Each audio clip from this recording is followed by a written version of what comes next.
Ken, thanks for talking to Town to Town. I'm very curious to know about your earliest memories in your childhood in Nuneaton. Well, we lived in 103 Manor Park Road, and my earliest memories are of being in the air raid shelter when the bombs were coming over.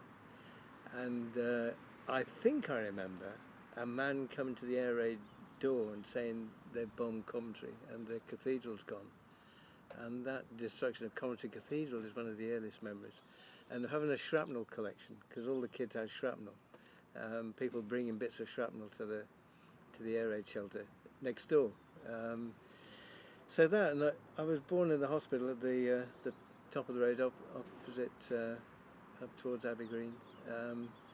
So running up and down Manor Park Road, walking into the town through Duke Street, and of course going to see the borough from about the age of 6. And of course, you were living in that area of the town, Manor Court Road, which was almost the mile walking up to the ground. So you would have had all of the sights and the sounds and the smells of Manor Court Road. Is that what attracted you in? Well, my dad took me, and it was during the war, and he worked at Alfred Herbert's Machine Tools, and obviously they were doing munitions. So he was in he had a job where he was required to stay in the factory. So he went to Lutterworth and lived there during the war. But he took me to see the borough on. I must have been about 6, I would think, which would be about 1942, 43, and we sat in the stand, a little stand. I thought it was huge, but it was quite small. So that's one of the earliest memories I've got. And obviously, being from Nuneaton, getting the borough in your blood, it stayed with you for the rest of your life. You never attempted to support a bigger club? Well, I've been a football tart, I have to be truthful. I mean, just because I like going to games, and so I've followed the borough until I was a teenager, and then when you're kids, your interests change, and I got interested in the theatre, and I didn't go so much when I was in mid-teens. Then left, did national service, went to university, worked in London, and we lived in South London, and I started going to Fulham. Went to Craven Cottage in the days of Johnny Haynes was just leaving, but they had a terrific team then, and there's a lovely ground. It was right on the river. So I went to follow Fulham for about a decade. Then we moved to the southwest, and I tried not to follow a team because it just ruined Saturday. It ruined the weekend. But somehow the addiction was still too strong. So Bath City was the nearest club. So I followed Bath City for 40 years. But I always look for the borough's results, Yeah, so, that was what I was going to ask you. And did you, in that period, ever get to come back when Nuneaton had games at home? It was difficult. You've got a growing family, and I get to a game every 2 years, I think, something like that. Manor Park obviously has some fond memories for all borough fans of that era. What memories do you have of that ground? Well, I remember the players, really. I remember the atmosphere. Sitting in when after my dad stopped going, I used to stand, of course. So I remember standing around. I tend to stand on the side facing the stand, often. Yeah. But when I was a kid, very young, I remember the smoke. I remember the pipe smoke. And whenever I smell pipe smoke, it takes me back to the stand watching the borough. And we. I remember some of the players. There was a back called Scattergood, bald. I don't remember his first name. There was a winger called Davy Lapworth. Fast little winger, was a hero. And the 2 centre forwards. Paul was one. I forget it. I think his was Ray Paul. I think, dark-haired, small, terrier-like player. And Ken Plant, of course, who was a famous player for the borough. And I think both those went to play league football. I think Ken Plant did. So I remember them. Because kids, you have heroes, don't you? Yeah. And I remember we had a German goalkeeper, and I think he played for the reserves, and he was called Muirberg. Carl Muirberg, and I remember I went to watch the because I used to go to all the you support both teams, the first team and the reserves. So I used when I was really small, I went to all the games, and I wanted to get this guy's autograph.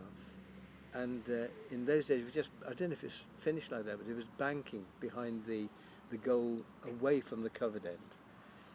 And I went there, and all the players at the other end, and I got his autograph while the game was on. Muirberg, his name was. Whether he was a POW or what, I don't know, but it must have been in the war. And obviously, Nuneaton have been put on the map with some famous victories, particularly in the FA Cup.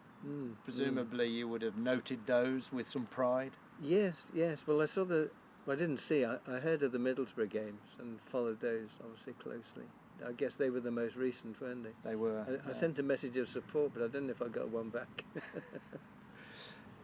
Your career, obviously, in film has been heavily influenced by football and the working class nature of football. Do you put that down to your Nuneaton Borough heritage? Absolutely.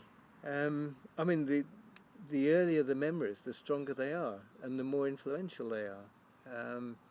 And sitting in amongst those fellas and the old fellas and hearing them chunter away and the berating the ref and complaining about the manager and the cracks, the gags, the humour is absolutely part of who we are, really. I remember there was a player manager came, and I think he was a Scot, and I think his name was Lauderdale or something like that. And he looked old to me, but I mean, I think he was genuinely old. And there were a lot of what would now be regarded as ageist gags about him then, because he could barely run, but he was the player manager. So yeah, you remember the cracks, don't you? And because football is much more than just the game, isn't it? I mean, football represents the community. It represents it. It's a visible embodiment of who we are, of the town or the community or the area, the dialect, the humour, the triumphs and disasters, and I think for many, and particularly it used to be men, but maybe it's not just men now. But you would talk about football as a way of communicating, like father and son might not have much to say to each other, but talk about the game. And it's a way of keeping communication open. Do you sense that on your return to Nuneaton that still exists, that there's still that same pride and passion and interest in the town's football club? I don't know. I think and Nuneaton's not alone in this, but I think like all towns, the identity is much less strong now, and it's not only Nuneaton, but the towns were much more self-sufficient in those days. We had a proper grocers and greengrocers and jewellers and bakers and all the individual shops. That's gone. We had 5-6 cinemas when I was growing up. Gone. And I think the identity of the town has been, not only this town, but all towns has been eroded, which means the football club, in a way, becomes more important. And I also think, I don't know if you'd agree with this, because you follow football a lot, but I think a way a football club can really represent the town is by the people owning it. And football clubs tend to be owned by 4 or 5 or 6 people, or maybe one person, and it becomes their vanity project. And football clubs that can be owned by the community ownership, where the ownership is broadly spread. You have a huge number of members, and they all have one vote. And there's a sense of ownership then in the community, and a sense of belonging to the community. And I really think that's the way forward. And then the football itself can reach out to all other parts of the town, parts of the people that live here, through the charities, through the organisations, through the housing associations, tenants associations, whatever, trade unions, and they all become part of that club, rather than it just being 4 or 5 local businessmen who like putting the blazer on. And so I think that's the way forward. I'm sure it's the way forward for Nuneaton, and it's the way forward for Bath City, where whose games I go to now. Are you tempted in your body of work to include something, a project around that kind of grassroots community nature of football? Would that be something that would interest you? Yeah, in a way. I mean, I think a little documentary could be done. Yeah, maybe one day. I mean, the big example is FC United of Manchester. I mean, what a brilliant club that is. Formed against the takeover by big corporate power of Manchester United, the Glazers. And FC is a people's club. Does wonderful work. And that's the future for clubs like Nuneaton. It's the future for clubs like Bath City that I go to. But it's the way forward. Certainly, Nuneaton will get a chance to play FC United in the same division. Would you be tempted to come to a game here at Liberty Way? Do you know, I might just, actually. I mean, I'd have to support the borough, but of course. But FC United's a good club, nice people. In terms of your work, you've obviously focused a lot on football, not necessarily, or you might correct me here, there might have been characters from Nuneaton that have featured in your thoughts. Why was the football? I mean, obviously you had your childhood around football, but what was so fascinating? You mentioned the humour, you mentioned the community, but as a topic for documentary, what is it that's so? Well, I think you become committed to a team, don't you? And then it's the commitment to the team, and it's the skill or lack of it of the players. It's the passion or lack of it. It's the referee. It's the injustice of his decisions. It's the cruelty of fate. It's the pain of losing. It becomes part of your identity, doesn't it? Really, but of course it's the game. I mean, you enjoy the skill and you enjoy the fluidity of the game. You enjoy the passing and the goals and the tackling and all that. But that has to be allied to a commitment, because out of that comes your passion. Curiously, I was taken to my first game at around about the age of 10 by my granddad and my dad, and the question I have for them now is, because my dad always said, always support your hometown club, son.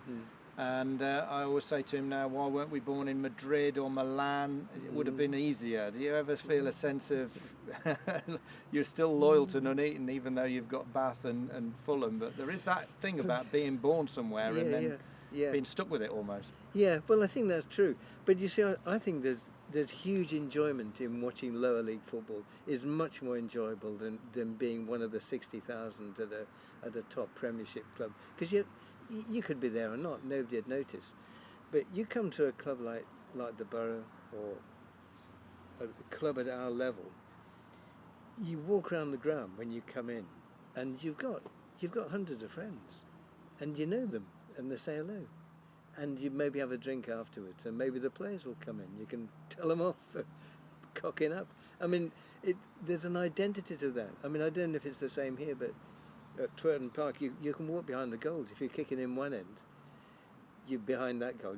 Half time you walk the other end, and there's an engagement with the players and with the club that is far stronger than just being a customer at a pro. So I'd urge everybody, come to your local club, come to a live game, beats the telly. Our history, a lot of it is associated with Manor Park. Nuneaton Town, as it is now, all of its history is with this ground. We all have fond memories of Manor Park as an actual ground. Yes, what do you remember of the ground, and compare it to Liberty Way now that you're here? Well, it's too flat, isn't it, here? Liberty Way is too flat. I mean, also I don't believe the name Liberty Way. I mean, it's a sort of advertiser's name, it's a PR name, isn't it? I mean, whose liberty are we talking about? Whereas Manor Park, there were banks, and there was a rickety old shed at one end. There's the canal, isn't there, on opposite the stand. I remember, or the cut, as I knew it. Yeah. So you'd either be with your back to the cutter, you'd be in the be alongside the little stand. It had to me it had much more character, but I'm an old guy. The Cock and Bear end, of course, The Cock and Bear, yes. would still be in your memory. Absolutely. And the noise, presumably, Yes. from that end. Yes. Absolutely. Yeah. No. It's. I mean, it obviously needed proper development, but the other thing is, it's within walking distance. You could walk to Manor Park. It'd be more difficult to walk here, I would think. Just returning to your career, for those that don't know, just give us a quick sort of roundup of where you started and where it took you. Oh, bloody hell. I began as the worst actor in England, really, and didn't get much work. I did supply teaching. I got a job at the BBC and got involved in a series called The Wednesday Play, where we put on contemporary fiction once a week after the news for an hour and a half, hour and a quarter, every Wednesday. We were lucky then because it wasn't micromanaged in the way it is now, and we did like contemporary dramas. I mean, the one that people remember was called Cathy Come Home, about a homeless family that gets split up because they've nowhere to live. Remarkably relevant today, but that was 50 years ago nearly, and that made quite an impact. Did more films at the BBC, made some feature films. The one that you were referring to earlier was called Kess, and about a Barnsley lad who trains a kestrel and plays in goals in the school football games and lets in several to the annoyance of his games master. I had a text about that today. I've got to ask you. Someone asked me, do we know who strangled the bird? For that, I don't want to do a spoiler on that. If anybody hasn't watched it, presume it was his brother. His brother, yeah. Well, yes.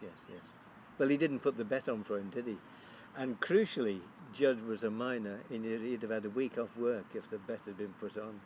So having a week in the air rather than a week underground was a big deal, really. So we did Kess, and then did more television, and then did some during the Thatcher years in the 1980s was a black decade for many people, for people more seriously than it was for me. But I got TV documentaries banned because they were critical of the right-wing Tory government we had then, and which we're in for now again. And God help the people at the bottom who are hard up, because it's going to be a cruel and vindictive year or two for them. Anyway, the documentaries got banned. Managed to get back into feature films, which was a bit of luck at the end of the 80s, beginning of the 90s, and have been very lucky since then. Done about, I don't know, probably 20 or 30 films since then, and mainly because the European audiences have liked what we've done, and the festival at Cannes has always been very supportive, and give you the Jimmy Riddle Challenge Cup or whatever it is. And that's relevant now because it's on at this time of year. We sit here, Cannes is on. No, we should be down on the Crozet, supping the coffee instead of in the Boro. In the Borough, yeah. Well, you wouldn't swap this for of course the I wouldn't swap the Borough for the Crozet at Cannes, would I ever?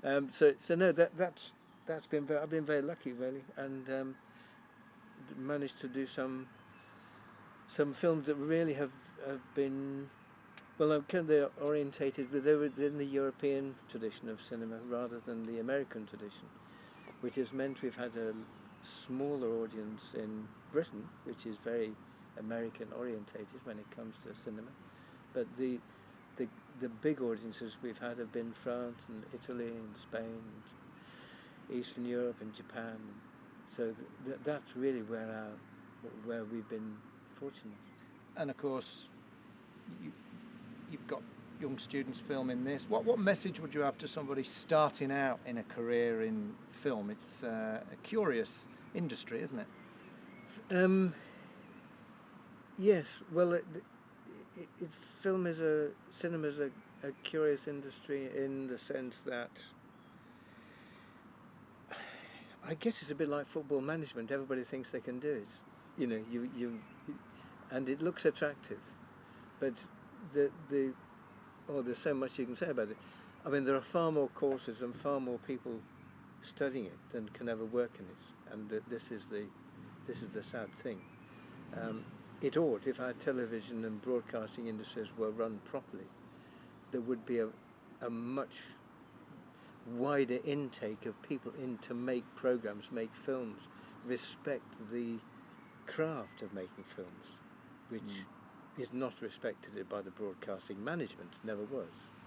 You know, so there's that. Yeah. That's interesting, because if you're saying there are fewer jobs for as many people that are coming out of college or university or trying to break in, and yet with digital TV there are many more channels, aren't there? So there's a bit of a mismatch there. Yes, I mean of course each channel has much smaller audiences, so the investment is much smaller in the programs.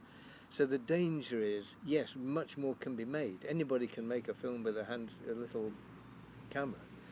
The problem is in the end it becomes a home movie. You know, you might as well go on Blackpool Beach and make a little home movie for your holidays. And there was, when most of the time I've been in the business, there's been a kind of professionalism and a level of craft which is essential to making a film or a documentary or a piece of fiction. I mean, it's, and I think the advent of digital has meant that the craft has been less recognised, because anyone can do it. You know, the thing will focus itself. You just press the button and you're a cameraman. But of course you're not, because it's about framing, it's about light, it's about camera movement, it's about. I mean, I always worry when the cameraman isn't looking through the lens, because you might need to. If I lean this way, I'm going to be out of shot. You know, there's a kind of, like the old cameraman I knew wouldn't leave the viewfinder. You find now people don't do that. So would your message be, I'm guessing, revisit some of those traditional techniques and values that you would perhaps grew with? Yeah, I think so. I think that, you know, there's. I mean, I learned whatever I know about it from working with a wonderful, brilliant cameraman who taught me not to look at objects but at light. You know, it's like the old impressionist. You don't look at an object, you look at the light. And with an editor where you learn the craft of editing by sitting by somebody and see them do it. Yeah. And that sense of learning the tradition, the craft almost as an apprentice. You know, through being sent for a left-handed screwdriver, and having the piss taken on a daily basis. Sent for the long wait. Yeah, so you learn the trade, and because what is interesting, because the people work on digital now, they don't need the assistants, and it was by being the assistant you learned. And if you could look back over your career and change one thing, what would it be that you would change? Margaret Thatcher getting elected. I'd change that, because that set in train a political process which we're reaping the benefit, or we're reaping the whirlwind now of people with temporary work, short-term contracts, agency work, 0 hours contracts, labour turned on and off like a tap, exploitation writ large, absolute insecurity, people with no possibility of buying a house, having a secure home, not being able to plan their lives with a secure future, and the rise of corporate power. And Thatcher and her gang did that. That's the critical event in my lifetime. And what are your hopes for non-league football and for Nuneaton Town? Well, what I'd like to see, I think Nuneaton it's a town similar to the size of the one I now live in, Bath, and we should both be league clubs. So my hope is that Nuneaton Town, well, I have to think of it as the borough. I'd like to see Nuneaton Town or borough in the Football League playing league football, because the town this side should have a league club. but owned by the people, not owned by a small group, owned by the people of the town. Ken Loach, up the borough. Up the borough. And been brilliant. Thanks for your time and talking to town. Thank you. Okay, thanks a lot. Thank you. Nice to talk to you. What are you hoping to gain from being involved in this project, and how far were your expectations met? Well, I was trying to gain some new skills, mainly kind of communication, because it was a project where we were working with smaller children. And my experience, I babysitted from time to time, but actually kind of taking more of a teaching role, and being able to transfer the skills that we learned to a younger generation. It's actually it was actually really interesting, and it felt good to be able to just pass along what we know, what we learned. It also meant that we've done projects before where we've gone and helped out, we've gone and filmed, but never taught anyone. So being able to both exercise our skills and then being able to communicate how we do it, why we do it, break things down, it really helps kind of cement our understanding of what we do in media. I've been living in the local area for not too long, so being able to learn about the local football club, it's actually really interesting. I'm not a big fan of football to begin with, but talking to these kind of veterans of the sport was really interesting. They had a lot of stories, a lot of history to pass on, and it was good to kind of see how football had changed for them and how you got the differences between their generation and then you got the kids who are obviously interviewing them. And just seeing the differences between them was actually quite interesting.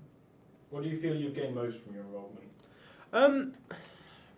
I'd say overall confidence to be able to work with other people. Again, the biggest aspect I found was that being able to teach people being able to transfer those skills along. It's an important skill to have, and just being able to work with people of all different kind of ages that come from your community. It just helps you get a better grasp, where you live, who lives there. It was just nice to meet other people, really. What were you hoping to gain from being involved in our project, and how far were your expectations met? I was hoping to gain sort of a better understanding of an interview situation, especially with someone who's sort of like a local celebrity as Ken Loach is. So it was interesting to work with someone as prolific as him, to see someone who'd come from the same local area as I have and has progressed in the same industry that I want to progress in. So I felt like my expectations were met on that front because it was an invaluable experience. So. What do you feel you've gained from the most from your involvement? Sort of a better sense of communication and working with different people. Obviously, we were working with classmates before, but then obviously on the day we had to work with the reporter for Nuneaton Football Club and Ken Loach himself. So it was sort of developing my communication skills between working with other people. Through this project, I wanted to gain more experience working with kids. So by choosing this opportunity, it's given me the available skills to be able to work with young people to teach them the skills needed if they want to go into the media industry in the late future, and hopefully help them with decisions with life's jobs in the media industry. What do you feel you've gained the most from your involvement? Again, working with children has been an experience because obviously don't come around often working with this kind of stuff that we're trying to do. So it's just nice trying to influence them with our skills. What were you hoping to gain from being involved in our project, and how far are your expectations met? What I wanted to gain from the experience was working with kids and inspiring them to learn about cameras and all the equipment that we normally use in college on an everyday basis. It's something normal to us, and seeing how kids react to something completely new and strange to them was great, and it just helped them gain new skills and us gain new skills teaching them how to use everything. What do you feel you've gained the most from your involvement? Like I said, working with the kids and seeing how they reacted to things that we normally do, and seeing how they got excited about the sort of things that we're used to, and they were kind of amazed by everything, and it kind of gave them inspiration to maybe come into the media industry and learn new skills. What were you hoping to gain from being involved in our project, and how far are your expectations met? I wanted to gain experience working with young children and showing them what we are passionate about, and expressing our technical skills so that they can understand and have a go at actually using the technology that we use. We have gained the opportunity to be able to meet all kinds of different people. So we met the children from the school, we met the presenter from, was it the BBC? Formerly from the BBC. And then we also met Ken Loach, who's a former director. And that was a really good experience for us, as well as working with the people so that they can have the experience as well.